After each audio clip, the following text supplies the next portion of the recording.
सुना था तुम परम ज्ञानी हो बुद्ध। जान के आश्चर्य हुआ कि कांटा तुम्हें भी चुभता है। अब तो गली गली ये बात ना उठेगी कि तुम तो कोई पहुंचे हुए महात्मा हो। ये कांटे हमने बिछाए हैं। इस गांव में तुम्हारा स्वागत नहीं। हर दिन अनाज भिक्षा में मांग कर ले जाते हैं। चलो चलो, दूसरे गांव का रास्ता लो। मेरा आप लोगों से अनुरोध है कि मुझे अपने गांव में भिक्षाटन करने दें।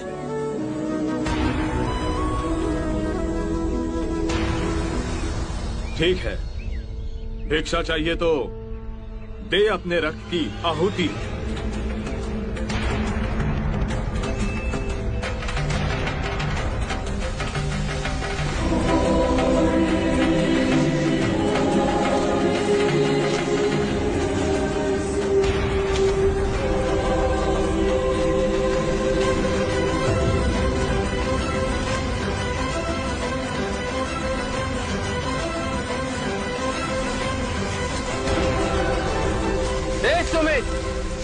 रास्ता बुहारा तो इस गांव से तेरा दाना पानी उड़ जाएगा।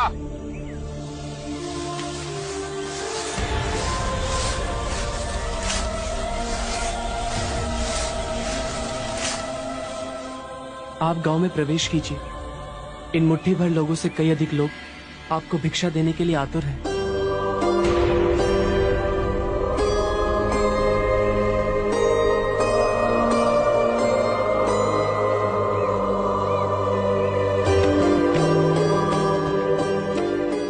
आप मुझे ना छोड़ो। हाँ? नहीं तो मेरी छाया भी पड़ी, आप दूषित हो जाएंगे। क्यों दूषित हो जाऊंगा मैं?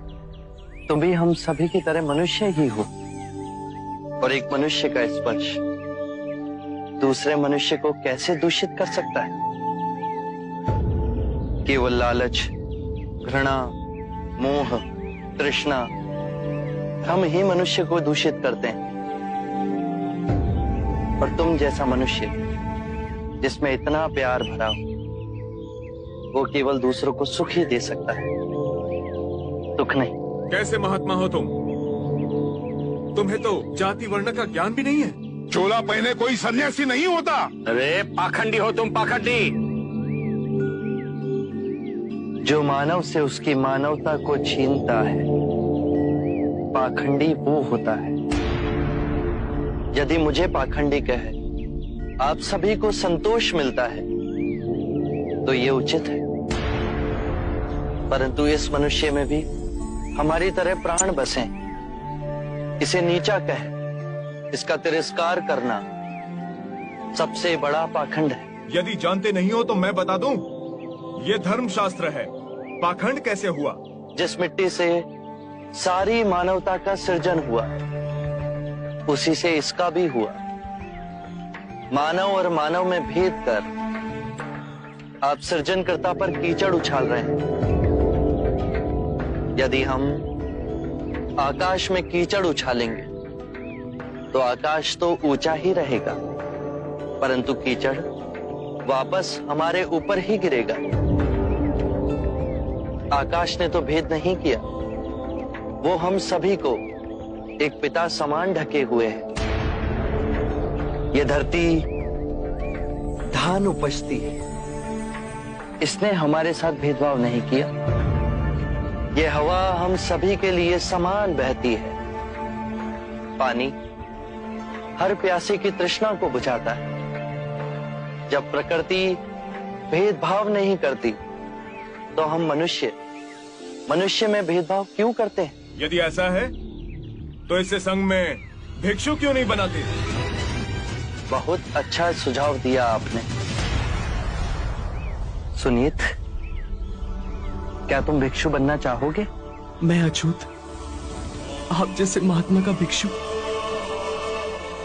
मैं इस योग्य नहीं हूं। जो मनुष्य दूसरे मनुष्य की पीड़ा को देख व्यथित हो जाए, उससे उत्तम कोई दूसरा नहीं। मैं बुद्ध स्वागत करता हूं सुनीत का हमारे भिक्षु संघ में।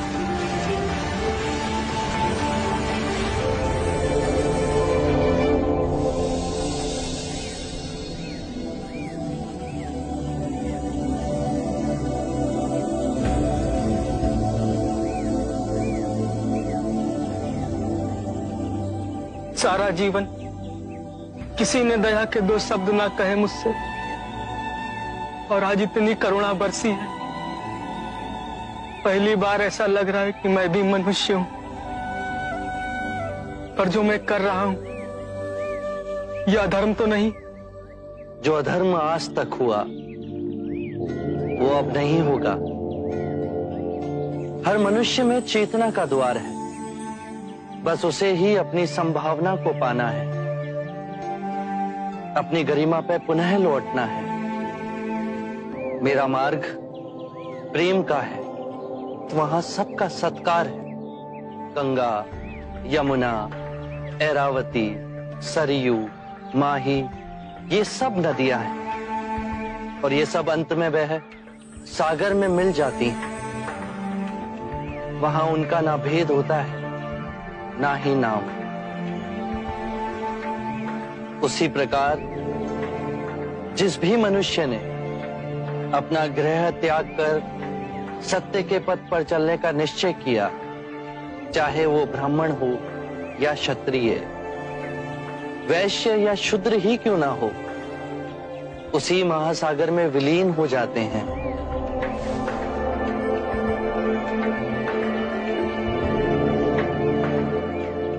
हर मनुष्य के अश्रुओं में नमक होता है, उसके लहू का रंग लाल होता है। ये भेद मनुष्य ने मनुष्य को उत्प्रेरित करने के लिए बनाए। आज मैं इन भेदों को काटता हूं। आज सुनीत को दीक्षा देना क्रांतिकारी होगा। हम पर बहुत से संकट आएंगे, हमें और तिरस्कृत किया जाएगा, पर सत्य आने वाली आंधी के सामने अडिग रहेगा।